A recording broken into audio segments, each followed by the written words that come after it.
BBA, BCA, BCom computer కోర్సులో 100% placement లభించే ఏకైక డిగ్రీ కాలేజ్ కూకట్పల్లిలోని i3 డిగ్రీ కాలేజ్ 8367215215. అమ్మా నమస్తే. నమస్తే అమ్మా. అమ్మా హ్మ్. నల్ల బట్టలు వేసుకోకూడదు అని చెప్తూ ఉంటారమ్మా కొన్ని సందర్భాల్లో. హ్మ్. శుభకార్యాలకి కానీ హ్మ్. ఆలయాలకి వెళ్ళేటప్పుడు కానీ, హ్మ్. చనిపోయిన వారి దగ్గరికి వెళ్ళేటప్పుడు కానీ, హ్మ్. తర్వాత పుట్టినరోజులకు కానీ, హ్మ్. ఎందుకని నలుపుకి అంత దూరం పెట్టారు నలుపుని? నలుపు అనేది అశుభం అని చాలా మందికి ఒక నమ్మకం అమ్మా. ఆ, కారణం ఏమిటంటే నలుపు శనికి సంబంధించిన రంగు. అవును. అందువల్ల నల్ల బట్టలు వేసుకుంటే శని బాగా అనుగ్రహిస్తాడు అని. ఉమ్, అనుగ్రహిస్తే మంచిదే, అర్థం కావట్లేదు. మంచిదే. కాకపోతే శని అనుగ్రహించటానికి ఆయన ఏం చేస్తాడంటే ముందు మన దారిలో పెట్టి అనుగ్రహిస్తాడు. శని డిసిప్లినేరియన్, అంతే, క్రమశిక్షణలో పెడతాడు. అందువల్ల మనం బద్దకిస్తే టైంకి లేపుతాడు. అది చాలా కష్టంగా ఉంటుంది, అంతకన్నా ఇంకేం లేదు.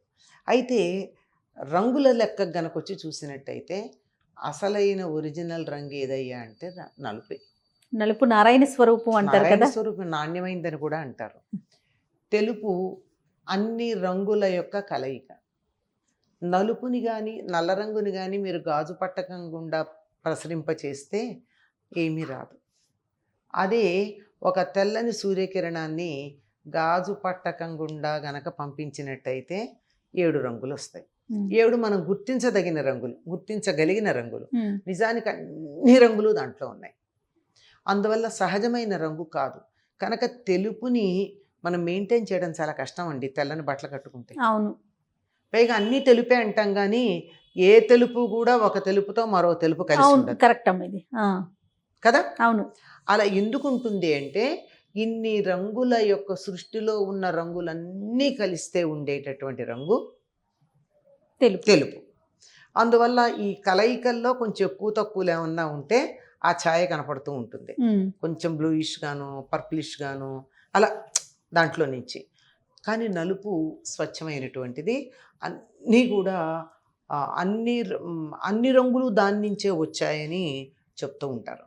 అటువంటి నల్ల రంగుకి మిగిలిన రంగులని ఆకర్షించే లక్షణం ఉంది. తెలుపుకి అన్ని రంగులని వికర్షించే లక్షణం, రంగులే కాదు భావనలను, ప్రతిస్పందనలు, వైబ్రేషన్స్ అంటామే, వాటిని వికర్షించే లక్షణం తెలుపుకుంది, ఆకర్షించేటటువంటి లక్షణం నలుపుకుంది. కనుక ఎవరైనా చనిపోయిన చోటికి వెళ్ళేటప్పుడు నల్ల బట్టలు వేసుకెళ్ళామనుకోండి, అక్కడ ఉన్నటువంటి నెగిటివ్ ఎనర్జీ ఏదైతే ఉందో దాన్ని నల్ల బట్టలు ఆకర్షించే అవకాశం ఉంది. మనకి ఇష్టం ఉంటుందా? ఉండదు కదా నెగిటివిటీని ఆకర్షించటం. అందువల్ల వద్దు. అన్నిటికన్నా బాగా రిపెల్ చేసేది ఏదయ్యా అంటే, వికర్షించేది ఏదయ్యా అంటే తెల్ల రంగు. అందుకని ఎవరైనా చనిపోతే అటువంటి చోటుకి వెళ్ళేటప్పుడు వీలైనంత వరకు తెల్లబట్టలు వేసుకుంటాం. పైగా ఇది ఒక పెద్ద పద్ధతి. ఉత్తర దేశంలో అయితే తప్పనిసరిగా తెల్లబట్టలు వేసుకుంటారు. డ్రెస్ కోడ్ లాగా వేసుకుంటారు. మనకి పెళ్లిళ్లలో వాటిల్లో శుభానికి తెల్ల బట్టలు వేసుకునేటటువంటి పద్ధతి ఉంది.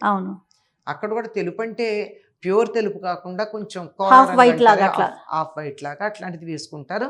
అది కూడా శుభానికంటే పెళ్లి లాంటి శుభకార్యాలకు వచ్చేటప్పుడు ఎవరైనా నెగిటివ్ ఐడియాస్తో వచ్చినా, నెగిటివిటీ ఉన్నా రిపెల్ చేసేస్తాయి అనే ఉద్దేశం. ఇంకా ఏం చేస్తారంటే పసుపు కూడా దానికి అద్దుతారు. పసుపు ఏ రకమైనటువంటి దాన్ని రానియదు, దూరంగా తోసేస్తూ ఉంటుంది. అందుకే గుమ్మాలకి పసుపు రంగు వేసినా పర్వాలా, పసుపు రాస్తే మరీ మంచిది. కనీసం రంగన్నా వేస్తే అది అక్కడి నుంచి దాన్ని సపరేట్ చేసినట్టు, రానియకుండా అడ్డుపడినట్టు అవుతుందని ఈ చైనీస్ వాస్తులో వాళ్ళు ముందుగా పసుపు రంగుని పెడతారు. ఎక్కడైనా కావాలంటే పసుపుతో అడ్డం గీసేసేయండి అంటూ ఉంటారు, లోపలికి రావు అని. కనుక తెలుపు వికర్షిస్తుంది గనక, నలుపు ఆకర్షిస్తుంది గనక అటువంటి చోట్లకి, నెగిటివ్గా ఉన్నటువంటి చోట్లకి నల్ల బట్టలు వేసుకెళ్ళొద్దని, తెలుపు వికర్షిస్తుంది కనుక వేసుకెళ్ళినా అక్కడ నెగిటివిటీ మనతో రాదు అనేటటువంటి ఒక సిద్ధాంతాన్ని మనం చాలామంది పాటించడం గమనిస్తూ ఉంటాం. కానీ మీరు ఇందాక అన్నారే పెళ్ళిళ్ళకి, శుభకార్యాలకి నల్లని బట్టలు వేసుకొని వెళ్ళకూడదు అని, ఆలయాలకి వెళ్ళేటప్పుడు ఇది కూడా ఒక రకమైనటువంటి విశ్వాసం తప్ప దాని వెనకాల పెద్ద శాస్త్రీయమైన అంశం ఏమీ లేదు. పైగా నేను ఈ మధ్య విన్నాను కూడా, ఒక అర్చకుడు నల్ల బట్టలు వేసుకొస్తే ఒక అమ్మాయికి, అమ్మ నల్ల బట్టలు వేసుకురాకూడదు అని చెప్పాడు. గుడికి వచ్చేటప్పుడు వేసుకురాకూడదు అని చెప్పాడు. సరే కాదనడానికి లేదు, కానీ ఆలయాలకి వేసుకెళ్ళకూడదు అని అన్నట్టయితే అయ్యప్ప దీక్ష తీసుకున్నటువంటి వాళ్ళు నల్ల బట్టలే వేసుకుంటారు కదా. అవును. శని వాళ్ళని ఏమీ చేయకుండా శని తమను అనుగ్రహించడానికి నల్ల బట్టలు వేసుకుంటారు. నల్ల బట్టలు వేసుకున్నటువంటి వారి మీద శని యొక్క అనుగ్రహం ఉంటుందని.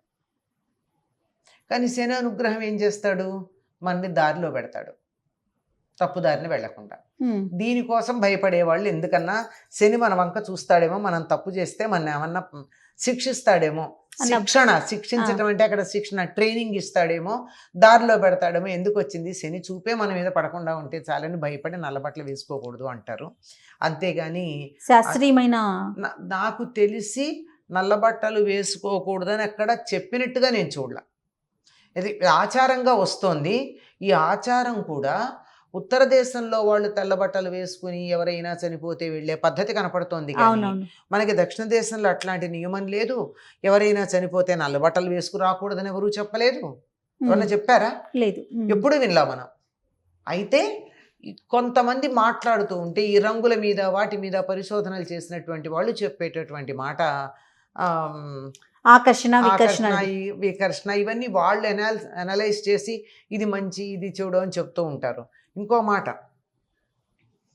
కృష్ణుడేమో ఎప్పుడు పీతాంబరం ధరిస్తాడు, పచ్చని వస్త్రం ధరిస్తాడు. ఆయన సోదరుడు బలరాముడు నల్లని బట్టలే కట్టుకుంటాడు. అదేమీ దోషంగా మనకెక్కడ అనిపించట్లా. ఇవి కొన్ని మనం ఒక సూచనలకు, సింబల్స్గా, కొన్ని ప్రతీకలుగా పెట్టుకోవడం వల్ల వచ్చింది.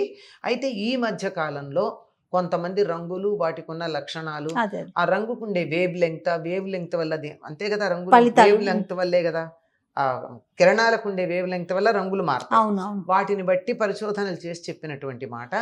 అంతేగాని దీని గురించి ప్రత్యేకంగా ఇలాంటివి ఏం లేవు. పైగా మీకు గమనించి చూసినట్టయితే సత్యభామని కృష్ణుడు అడుగుతాడు, ఎప్పుడు ఎర్రని చక్కని ఆకర్షణీయమైన వస్త్రాలు కట్టేదానివి, ఇవాళ తెల్లబట్టలు కట్టుకున్నావేమిటి అని. అంటే కోపం సూచించడానికి ఆవిడ తెల్లని వస్త్రాలు ధరించింది. ఓహో, అంటే కోపం వచ్చిందంటే నువ్వు నాకు అక్కర్లేదు అని దూరంగా పెట్టడానికి అన్నట్టు అక్కడ అందులో ఉన్న దానికి నాకు ఎప్పుడు ఆశ్చర్యం కలిగేది. ఇదేమిటి తెల్లబట్టలు కట్టుకుంటే మంచిదే కదా, ఆకర్షణీయంగా ఉండాలే కదా అని. అట్లాంటిది తెలుపు అంటే కాదు, ఇదని అర్థమైంటారు. నమస్తే అమ్మా.